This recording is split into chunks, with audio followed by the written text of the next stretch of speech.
Well, welcome to session 19D. Hard to believe that we've had 19 already, huh? This has certainly been a marathon for 3 days. I'm sure everyone has really gained a tremendous amount. And here to add to all the knowledge everyone's got so far, with some great insights in terms of a case study, is Ram Kumar. The title of his presentation is Design and Building a Data-Driven Organizational Culture. And so we're excited about this, looking forward to hearing what Ram has to say. And Ram, maybe you can start off by just giving a bit of background in terms of yourself and then take us in. And we'll add questions to the chat, but we'll deal with those right at the end of the session. All right. Thank you very much. Hello, everyone. Good morning, good afternoon, good evening, whatever it is. I'm in Singapore, so it's morning, 4:30. Thanks for joining my session. So my background, over 32 years in industry, of which close to 28 years in technology. So I've done almost everything in technology, basically. And of that, about over 23 years in data. So like my first data governance and data monetization program started in 1992. Of that 23 years in data, I spent over 25 years in AI, machine learning areas since 1985. I was lucky to work with some of the pioneers and founders of some of the AI concepts like Decision Tree and things like that. So I have held various roles for large insurance companies, financial companies as group CTO, CIO. I've been as CDAO, head of privacy. So been through that journey, and now here I'm with Cigna, been with Cigna for the last 8 months, building data and analytics capabilities in over 30 countries across various continents. So that's my role currently. So that's my bit of background about myself. Yeah. All right. So shall we start this session? So yeah. Hi. So this is about a case study about some cool stuff that we did in while building what it means to have a data-driven organization culture. I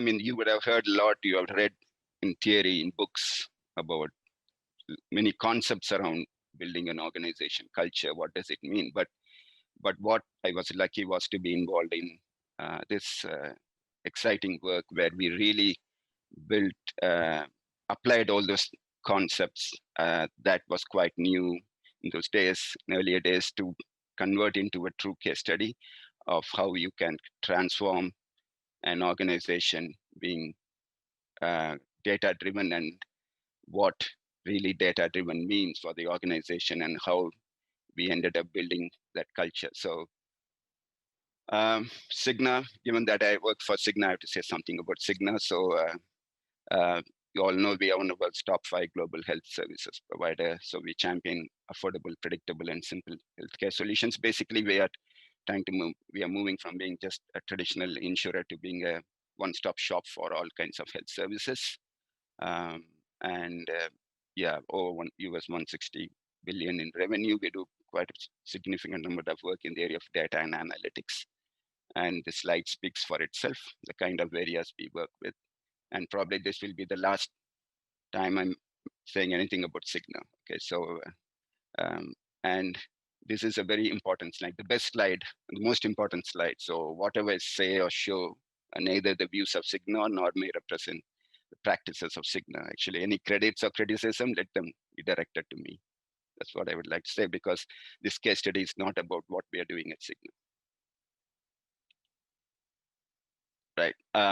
The role of AI, data engineering, and data science. I'm sure you throughout these sessions, throughout this conference, you would have heard a lot about data science, AI, data engineering. So it's important that you should say something about AI, data engineering, and data science. So this is the only slide I think that will talk about it. So this is my favorite diagram, actually. I love going back to the fundamentals, basics. And so this is quite important, and often in the past, until recently, what I've heard that when we draw this diagram, it's always used to be people, process, and technology, and data was hidden. But my view is that data should always be explicitly stated because it connects people, process, and technology. And no wonder data is called the lifeblood of an organization. So whenever people talk about data and the value data brings to organization, I used to relate data to our body. Blood, body, particularly blood. That's why I put the color red. Blood is the lifeblood of a body. So, but we don't think about blood day in, day out. So when something goes wrong, our processes work like our hands, our heart, everything functions normal. It's all cool, all going very well. But then when there is some problem in your body, you go to a doctor, and first thing doctor says, hey, can you do a blood test? And that's when you think about your blood. So data is like that. So a lot of people take it for granted, implicit. They assume that everything is fine. But then when they dig deeper, when there's problem, they realize that, oh God, there is some problem. It's like blood. Oh, I have these kinds of issues. I need to fix them. So that's what it is. That's why it's always important to state data explicitly rather than taking for granted and making it implicit. So what is the common denominator here? Is the data. So artificial intelligence, whether it is software engineering, machine learning, or data engineering, whatever you may think of, still data becomes the common denominator. So we need to keep that in mind. So it plays a critical role in whatever we do. So this is the foundation that we used to drive our data-driven organization culture. So this was the latest, I mean, it was not less 2019, there was a study by HBR on data-driven organization culture and what does it mean. And as you can see from the diagram here, 80% of CEO claim that even though they are operationalize the notion of data as an asset, only 10% say the company actually treats it that way. And 72% are yet to forge a data culture. And I'm talking about top CEOs of some large organizations. 69% haven't created any data-driven organization yet. And what's the bit disappointing fact is when you look at the percentage of firms identifying themselves as data-driven is declining. And also the culture, as you can see, it's quite, the challenge is increasing. And the last 2 points, it's very important to keep in mind about how managing data is so fundamental to whatever you do, whether it's digital analytics or becoming AI first, managing data. That's the fundamental. And you need to overcome those aspects before you get meaningful benefits from big data analytics and in AI investments. And I have seen that for the last 30 odd years, working how data is so fundamental to achieve any true value that you want to create out of data. So this is my definition. What is a data-driven organization? You might have different views. This is my definition based on my experience. So there's nothing right or wrong, but that's my view. So please bear with me. So performing analytics or advanced analytics and building data-driven intelligence solutions to drive business outcomes using data does not necessarily mean an organization is data-driven or has a data-driven culture. It's quite interesting when you go and survey the literature and you look at all those articles and stuff. A lot of the general view is that if I build some, get some outcomes, if I make some decisions, then using data, then my organization is a data-driven and has a data-driven culture. But this is my view of a data-driven culture. How the life cycle of data is managed and governed effectively and efficiently that would enable an organization to organize or enable or democratize its data for consumption to drive activities in an acceptable manner in order to make informed decisions, create value, resolve conflicts, and manage risks. It says it all. And analytics or AI or whatever is just the use component of the data lifecycle. There's so much before that, and there's quite a bit after that. So it's that end-to-end life cycle of data. If you are serious about data as a strategic and a competitive asset, then you better be serious about treating that as a strategic and competitive asset. And you have to think of for yourself, what does it mean in terms of treating it as a strategic and competitive asset?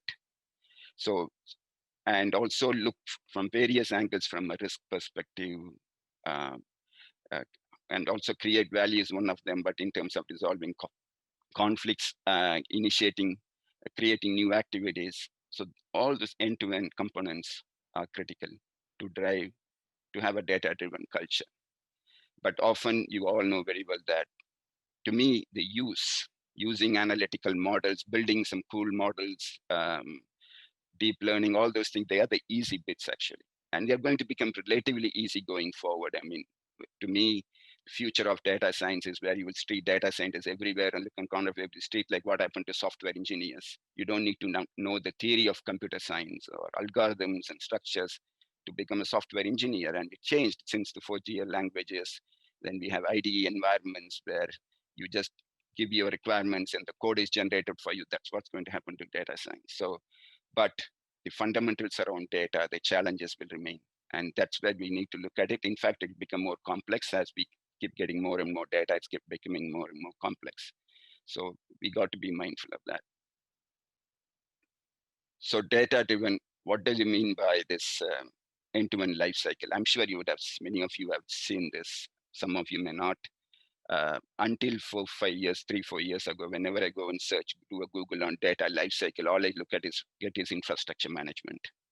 But nowadays, it's good to see people talk about the whole life cycle of data. So it starts from collection, the way you collect the data, why you collect the data. We got the consent, from where you collect the data and for what purpose, to how you organize the data. That's very important, actually, organizing the data. So in terms of classifying the data, because not all data are valuable. So you got to classify the data, and according to its sensitivity, what does it mean? Because classification of data helps you to organize it properly and enables you to store it depending upon the sensitivity, and also from a use perspective. So it's collection, organization, storage, use, retention, and destruction. And sitting across is the data risk, particularly ethical aspects around data, which is becoming a huge topic, whether it's AI ethics or whatever it is. That from that perspective, it's to do with the data area. Then privacy, security, legal and regulatory compliance. I will cover something around that. And then most important thing is data quality, supporting metadata, data lineage, master data, reference data. All these things have been there for since I read about data governance about 20, 25, 30 years ago. Still nothing has changed, in fact. So these are fundamental to drive a data-driven organization culture. So the principles of data management still remains the same. You might have big data, tomorrow infinite data, ubiquitous data, who cares? Data is data. But the fundamentals around data stewardship, data architecture, data retention, data quality, metadata has not changed. It's still the same. And I know for many people, oh, that's the boring stuff and that's very dry and stuff, but that's fundamentals. I'm a big fan of Jim Harris. Those who don't follow Jim Harris, I would suggest follow his blogs. He makes a lot of sense, and I leave that quotes from him for you to have a look. It continues to remain the same, the fundamentals of data principles, but it's about how you are exercising better data management practices, or I call smart data management practices. My experience over the last 10, 20 years has taught me is that just continuing to follow traditional data governance or data management practices do not really work. You got to be doing it in a smarter way.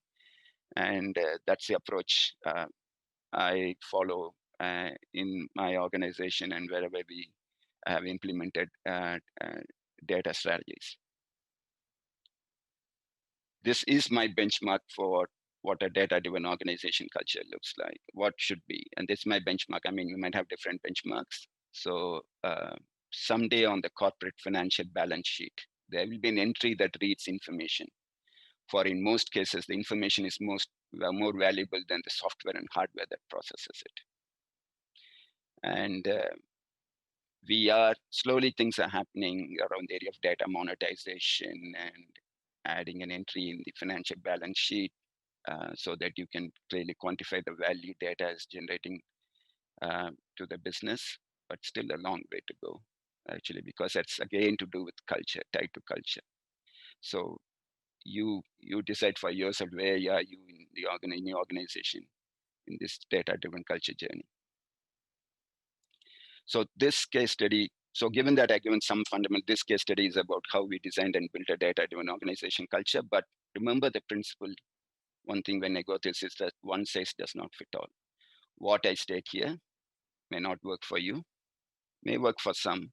So I leave it to you to decide, but this is the approach we took and it worked quite well. So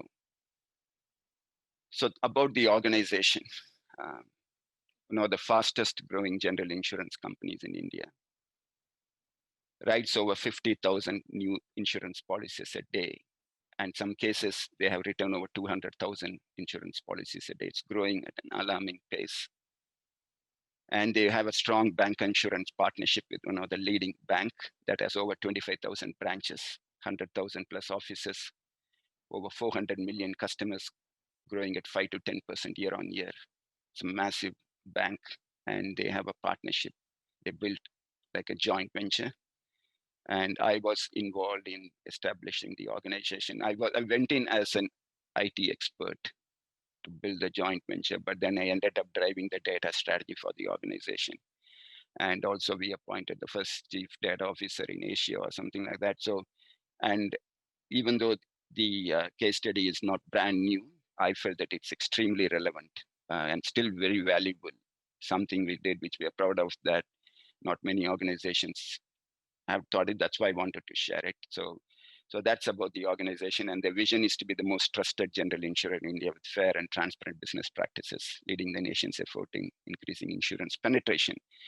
In India, insurance penetration is about 1%, 1.5% for a 1.4 billion population. So it's very early stages, but that's where the challenge was. We want to build have a right organization culture and structure to help us increase the insurance penetration. Okay. This is the most important point about what the board and CEO had to say.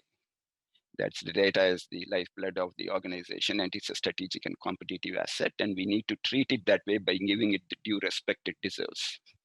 So and it didn't come out easily. I spent a lot of time educating them, explaining them why we should think data-centric. What is the reason? What are the benefits, and how it will decide the future of the organization? We spent quite a bit of time, which helped them to realize about that and think along those lines. And then that's what statement they made. And that was a massive win to get the board and CEO say something like that. How many say that? And also act on it. That's the most important thing. And many people say data is a strategic and competitive asset. Yeah. So what did you do about it? You can see from the survey results. So this was the thing. And this is my view. No matter how efficient the organization's business processes are, how advanced, savvy, and solid the technology that supports the processes are, how capable and skillful the employees who use the process technology and data are, if the underlying data that fuels this process technology and people is not readily available and is not up to the expected quality, the outcomes such as effective and efficient data-driven decision making will be poor. Garbage in, garbage out. There is no silver bullet. Products, of course, you get lot of products, vendors, solutions, all those things, and people come in with all these cool products saying that, oh, you press the button, everything will be automatic, things will work. They come and start work, and then we discuss about data. Then they say, oh, that's your problem. Oh, you got to organize your data. You got to clean your data. Obviously, that's the fundamental issue. So it's very important to think along these lines. This is what another thing they kept in mind: get the right data to the right place at the right time, in the right format, with the right quality, in the right context, and with the right security. If we are able, it was a vision.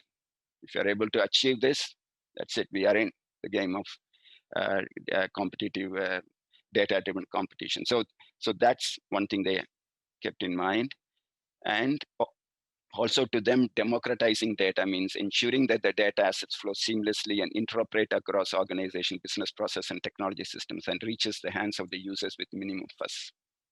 You know, most of the major IT projects fail, integration projects fail. You would have heard about a lot of stories, and that all happens at the end when it comes to data integration and migrating data into new systems. That's where the challenges are.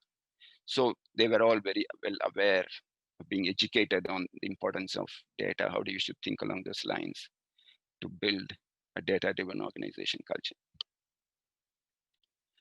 So X-centric organization, what's that X? Okay, I mean, this is again my view. This is what we also discussed with the board and the CEOs, and we agreed. You know, you would have heard about organizations in the past who began for 30 years or 25 years in industry. There were some time when organization wanted to be very process-centric. Everywhere, big organizations were going through process re-engineering and all kinds of things. Then they had product centricity. For those who have been in industry, or we should be very product-oriented, customer products.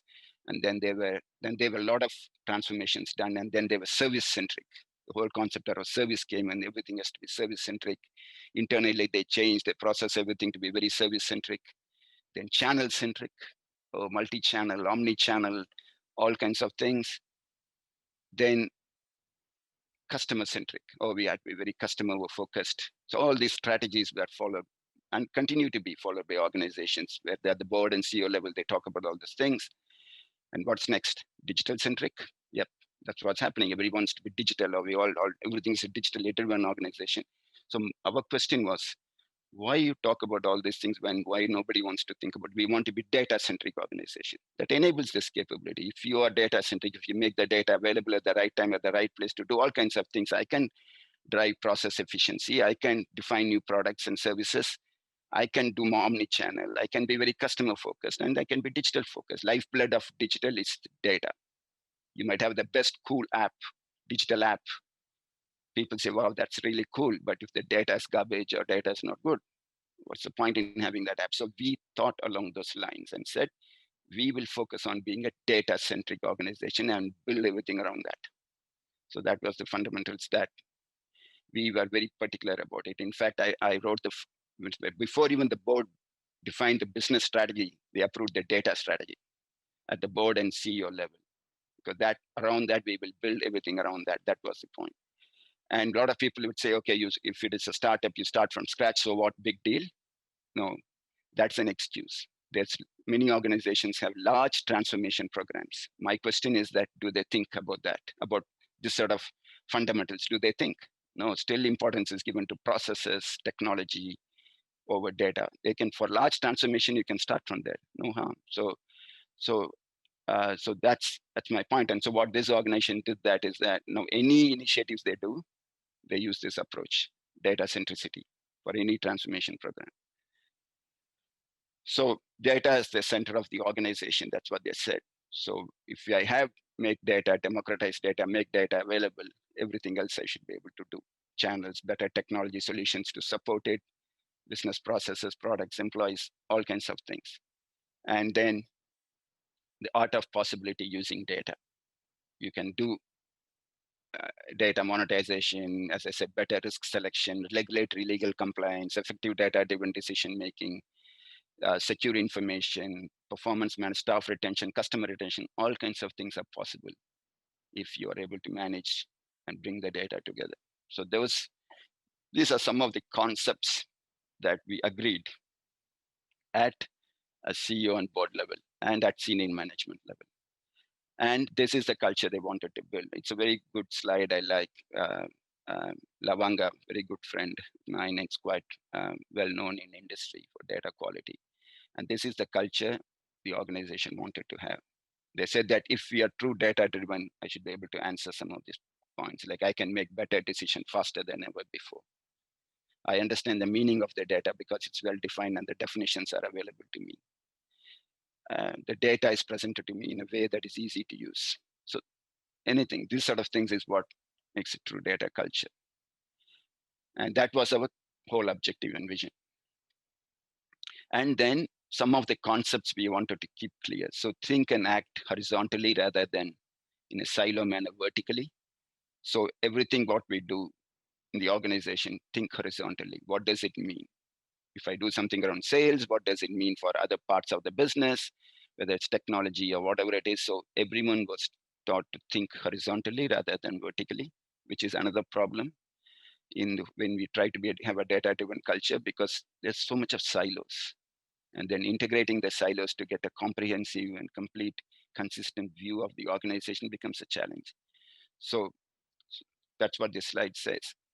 And also think holistically around the business strategy, bringing everything together end to end, whether it's business and IT coming in together, then the data, looking at data end to end and what that end to end governance means. I mean, of course, these are all fundamental concepts you would have read in books and stuff, but we just uptook that fundamental concepts, and we want to start simple, go to the basics, try to go to the minimum standards, define what the minimum standards are for the organization before we go and do any kind of work. So that's also the approach that was taken. And also imagine getting senior executives who are across various domains to understand and help them understand is critical. So nowadays we hear about data storytelling and things like that, which is more attributed towards analytics, but our data storytelling started right from across the data lifecycle. To me, telling a story around how do you collect the data, how do you organize the data, it's as important as telling a data storytelling around analytics. So for me, data storytelling is end-to-end, because you got to educate. I mean, traditional business leaders don't know what they don't know about data and how data can create value. So it's our responsibility as data scientists or data engineers or whoever touches data to educate the business, make them understand. If they had known, they would have done it. But that's a challenge I have. Like in my current role, I have to manage 20 plus 30 plus CEOs, help them take through that journey. It's a journey. There's no big bang here, and it has to be done incrementally. So that's very important. So we had a comprehensive data literacy program in such a way that it became the core module of the employee induction program. So no matter what level they are in the organization, whether it's a senior vice president or husband, they have to go through comprehensive data literacy induction program, starting from fundamentals. What is data? What is information? What is insight? What is information management? What is data engineering versus what is data management? Some fundamentals for them to understand, because that's the culture the organization wanted to drive. So it was a lot of education. I personally ran so many sessions for all those new joinees. So we went through that process, and we went across the whole organization. Now it's part of a standard employee induction program. Very important. And of course, for data analytics, they had a very high level vision around data analytics. This was one that was created, bringing internal data, external data. That was the vision. And then, as you can see, quality and context becomes extremely important. Data quality and context supported by people, process, and technology, and data governance. And the quality and context you can call maybe data democratization as a loose word, then supported by quality and context. So that was the vision to achieve from data.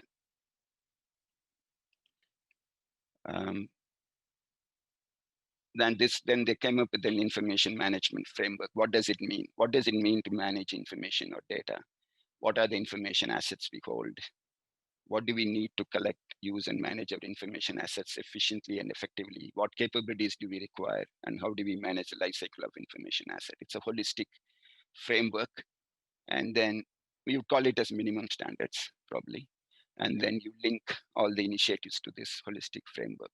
So a lot of work was done in this area, thinking about all these areas so that we don't miss out on these different components of the information lifecycle.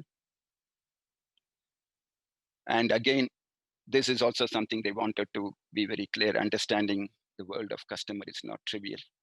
As you all know, customer comes through various channels across various things. And how do we uniquely, the most important things, if you want to service a customer, you got to uniquely first identify your customer. Who is this customer? And where are they coming from? And you need to get a better understanding. So the next example about Christine Johnson. Who is Christine Johnson? is fundamental, because Christine Johnson could be represented in various ways across various systems or channels.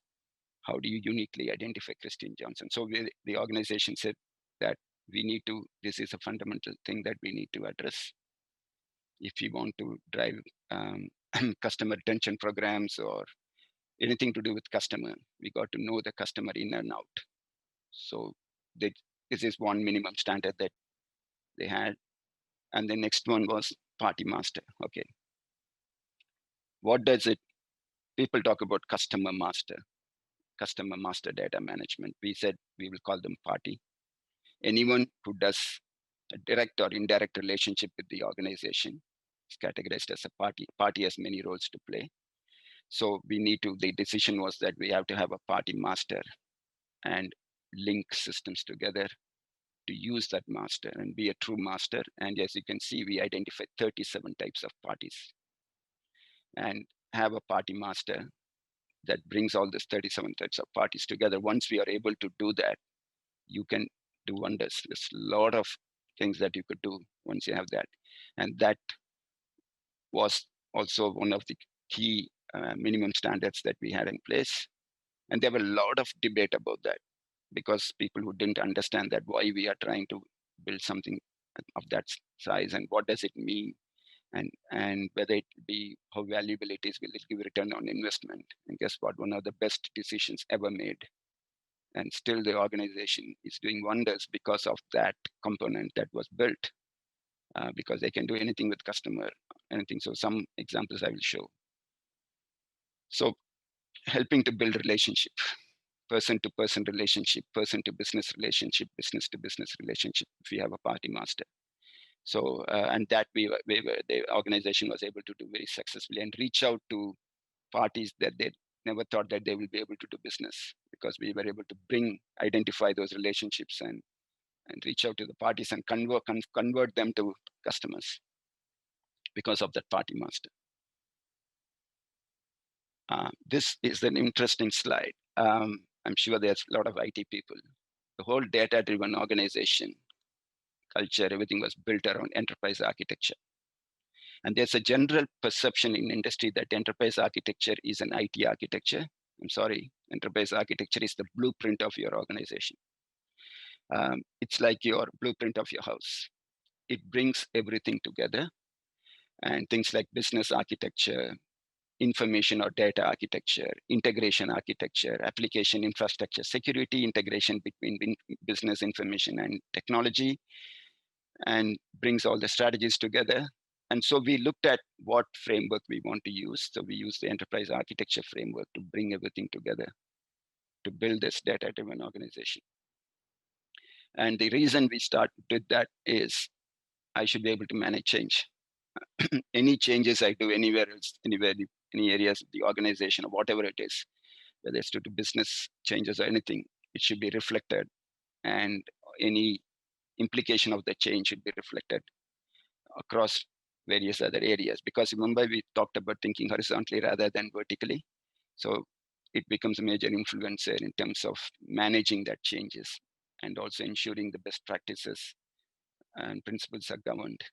So that's the reason, as you can see below, there's a life cycle. It's all linked through the life cycle of core insurance value components. And you can see the different components of the architectures running across the insurance value chain rather than being silos. So even when we go and introduce new systems, say something like Salesforce or anything, we think horizontally rather than vertically.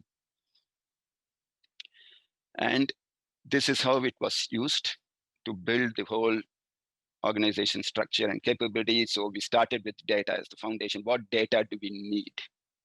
We didn't talk about what we were trying to achieve.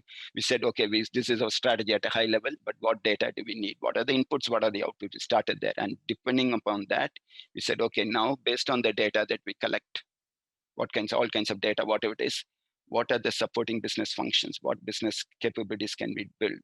And business functions and processes were defined. And based on the business process function, then we said, what is the IT should look like to support, to enable that business process and function, and then IT architecture, and then the IT operating model. and how the organization structure should be defined based on. So it was we applied data as the center of the universe rather than over business function, business processes or technology, but data was the center, and then everything was built around that, basically turning it around. Often, many organizations, when it comes to when they're putting these large transformation programs, first thing that gets cut, if there is something business wants to, in the organization wants to cut their budget, first thing they cut is data quality. It still happens.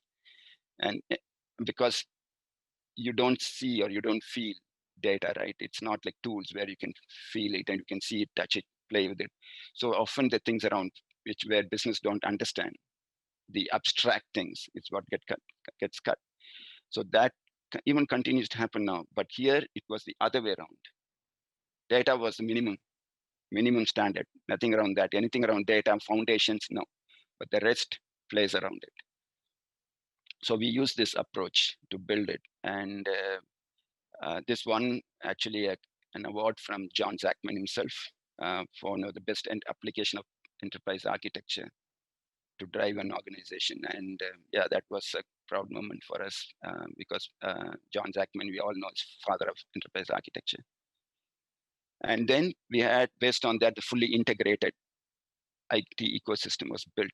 Again, data as the foundation, all kinds of applications. How do you integrate? We have a large transformation program going through. What does it mean? How do we put different layers, building them together? And it was not a big bang incremental approach, but we never compromised on the foundational components of data. Everything else, probably we wanted to compare foundational aspects around data that I discussed, some of the key highlights, like Party Master. We never compromised on that because we know that they are fundamental. They are the core asset. Today's technology is tomorrow's legacy. People come and go. Processes change.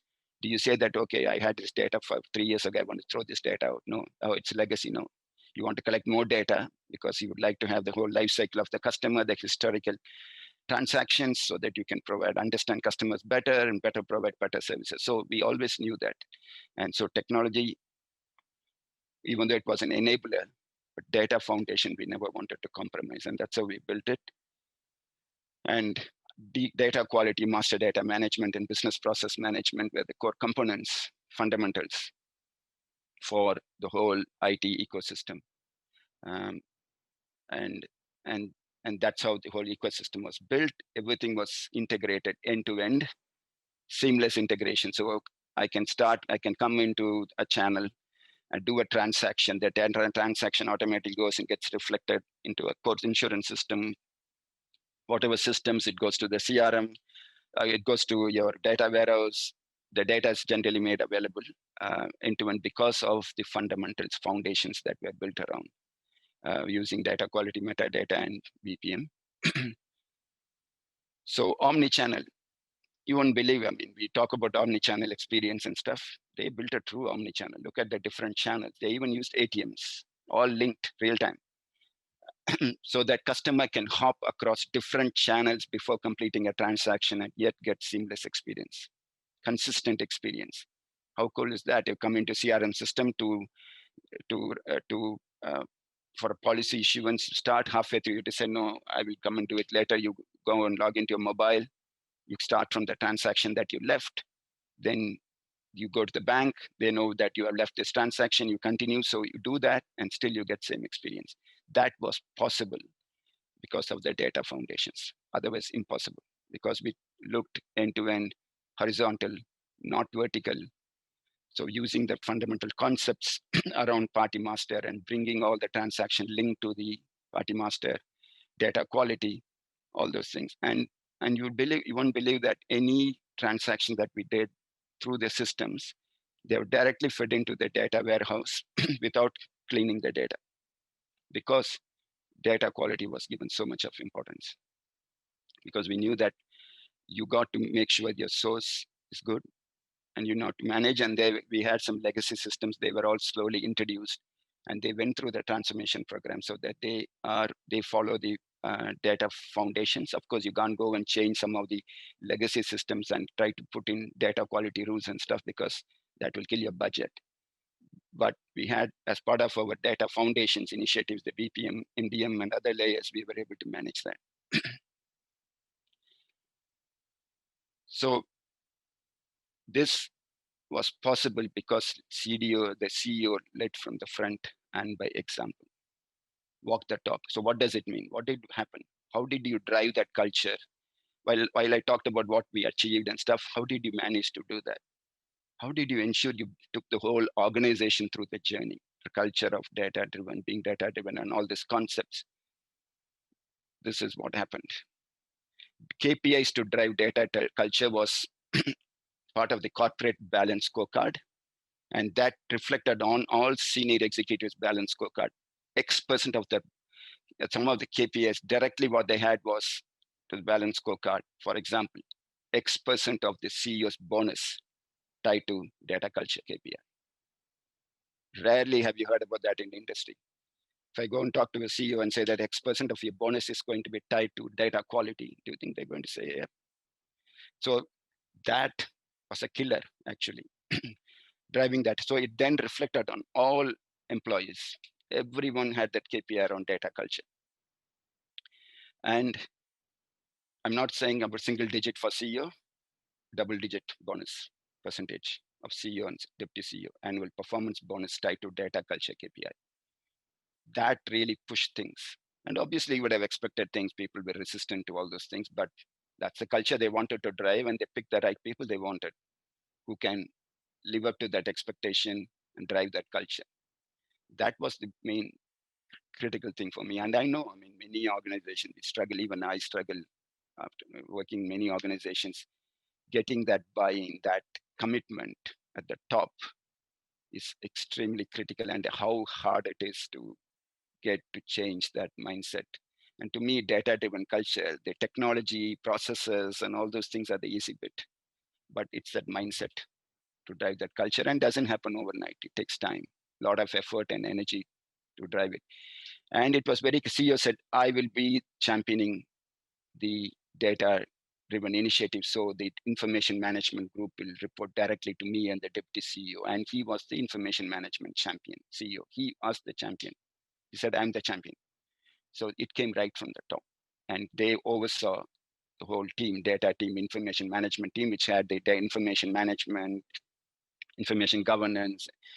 They had the analytics, all those things around innovation, around data, all those things were directly being overseen by the CEO. He took time and effort to oversee that. This is one of my favorite topics, data quality. Is the fundamental for the organization. They said, nothing, whatever it is, we will not compromise on data quality. So there's no silver bullet to address data quality challenges. Data quality is an organization issue and must be dealt at organization level. Data quality is culture problem and is to do with people, and therefore hardest to fix. Fixing process and technology are the easy ones, CEO. So you need to drive that culture. So what did they do? They branded data quality. They had a mascot, DQ mascot. So everything was branded, completely branded. It has its own Facebook and all those things. And then everything comes from DQ. Data quality was measured, monitored, and managed right from the way you capture the data and integration level. It was measured, monitored, and regularly reported as a dashboard to the board, because data quality was a key KPI in the board's risk profile, as well as in the board's performance dashboard. Data quality reward programs for employees. Employees were rewarded for entering good quality data, like branches, like they got cash rewards, because what the organization felt that the money you spent on those rewards is far more, the return on it's far more value than that money that you give. So there were cash rewards, there were competition, and that really drove the culture. There was competition about, okay, my data quality has been 98%, how is yours? And it was unbelievable the way the competition. We did all those things, but still data quality was becoming challenging. And then we introduced this program, and it changed a lot of things. Data quality awards program for branches, rolling award shields for branches managing good data quality, because they are the one who enter the data and manage the data. We had data quality discount program for customers. Customers giving good data, good email, valid email, telephone number, everything, they got discounts on the premiums. We had data quality discount program for partners, brokers and partners who, because they often try to hold on to good data because they feel that they might poach their customers and stuff. So we gave data quality discount program for the partners, X% commission more for giving data quality. And it was an investment, but and the value that we got out of it was unbelievable. Then data quality, again, of course, data quality literacy program across the organization, data quality annual awards as part of the company's annual event. We had special data quality annual awards, people well recognized.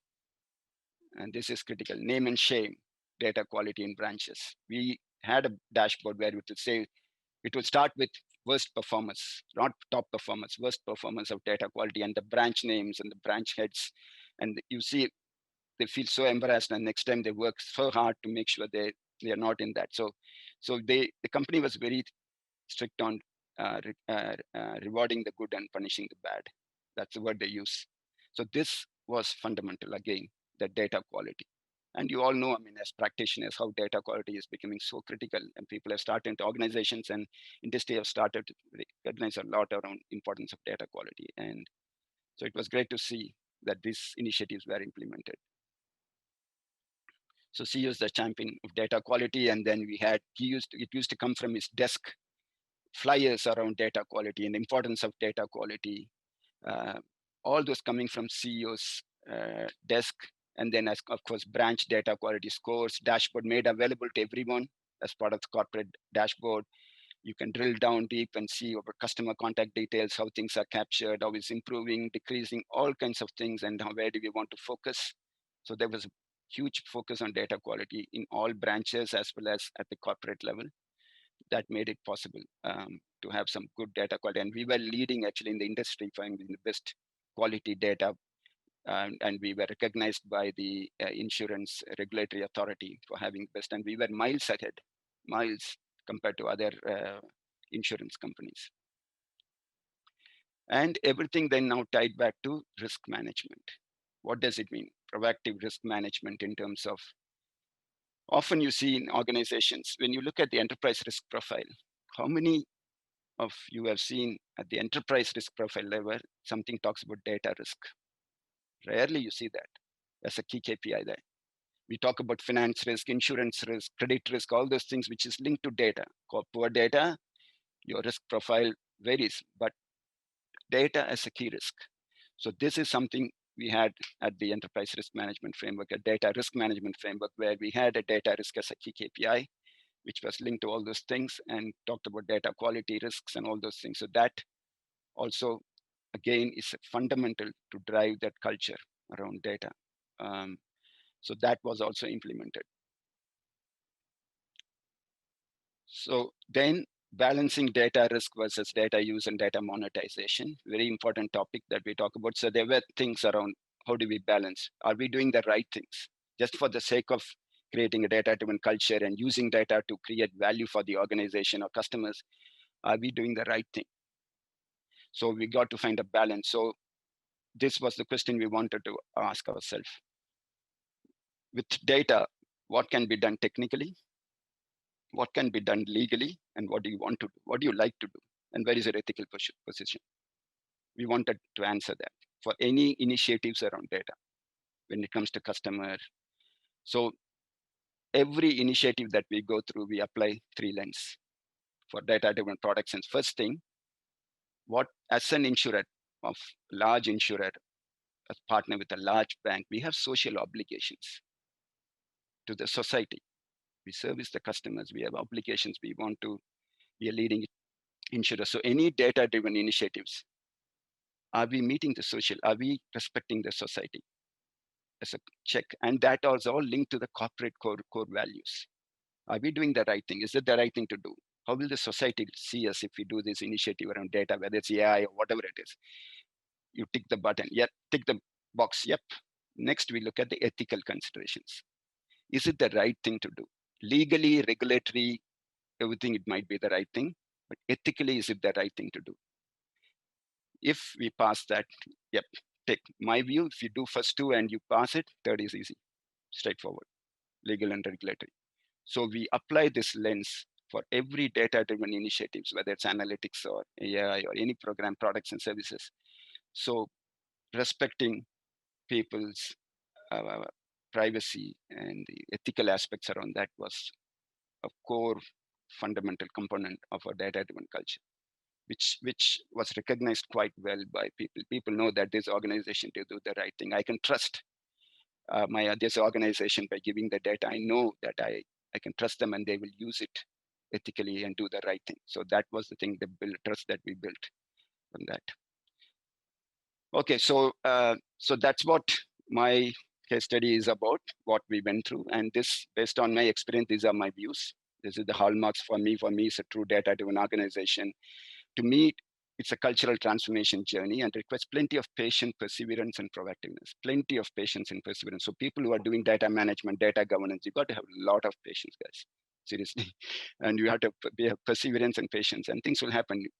You look at it incremental manner. So to me, going quickly, data culture driven from the top with accountability is fundamental, not sponsorship. A CEO and senior executive can sponsor many projects, doesn't mean they're taking accountable for that. Accountability is fundamental. You saw that accountability example. Bonus. Treat data as a strategic asset and competitive asset by governing, managing life cycle. And efficiently enable, don't just for the sake of saying it's a strategic asset, what are you doing about it? And what are the initiatives you are putting in place is fundamental. Have a clearly defined data and analytics strategy and execute it diligently. Big bang, sorry, nowadays big bang is a big challenge. So they have a data strategy, analytics strategy, and continuously review the strategy to make sure that it's aligned with the business strategy, because business strategies keep changing. You got to make sure it's aligned. So continuous review of that and do incremental approach to building that capability so that you take the business and organization through that journey, through value creation. Invest in skills, capabilities, competencies, development and talent management in data and analytics. I always say people talk about data and analytics, that and is so important. It's data and analytics, not just data analytics. So you got to look at both.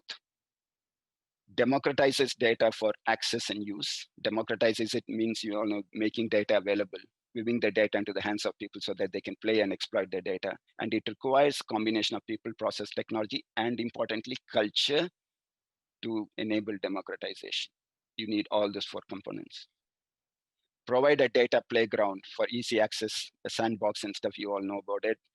Pilot experiments, use cases fast, test fast, learn fast, yep, standard stuff. Embeds data related KPIs in balanced scorecard. I don't know how many of the organizations do that, honestly. Even now, past, I've seen many organizations don't even think about that, but it's very important. You would have seen, you've seen through the case study. Identifies, defines, execute business-driven analytical use case linked to value creation. Very important. Not just estimating business value creation, but actually demonstrating that and ensuring that it's captured by the CFOs and it's baked into the P&Ls. And that's how you drive data monetization and value creation. And something that it's cool, we can do it, but operationalization of those things is so fundamental. You might have the best models and stuff, but if the business is not using it the way one has to use it, then there's no point. And my view is that if you don't have that commitment from business upfront, don't do it. Do something else on use case. Again, link to business strategy, operationalize analytic use case outcomes, measure and inform value creation. Fundamental. Continuous testing and continuous improving mindset. Use analytics for your own efficiency purpose. This is a very important point. Undermines hippos and use analytics to inform and influence the influencers. You know what is hippo? Highly paid person's opinion. Man, that they are the killer.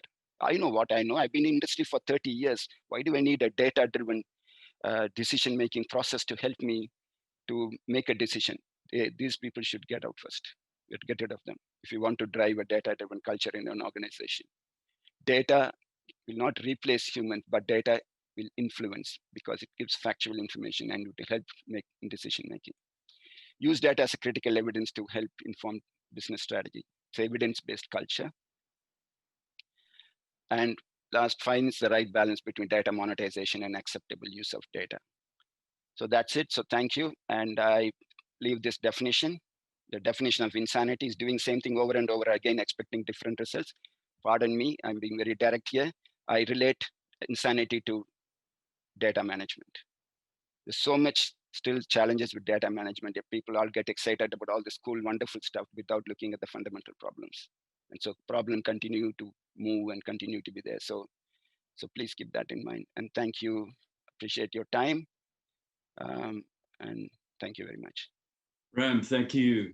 Thank you very much. And, thanks for bringing us back to the fundamentals. I mean, so critical to not get so all gaga about all of the new shiny objects and pretend that the fundamental issues now have melted away. They haven't. They're going to bite you.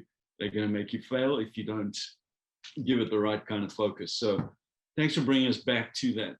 Now, there were a lot of questions in the chat. Unfortunately, we don't have time to go through that now, but I would encourage all those who raised those questions to reach out directly to Ram. Yeah, please ask do. him the questions, start a dialogue. To answer. Because I also learned from that. You might feel free to criticize or whatever it is. It's just a part of the learning process. Yeah. Excellent. All right, with that, thank you very much, everyone. Really appreciate you hanging in there with us, and hopefully we'll see you all next year. Thank you all. Thank you very much. Bye for now.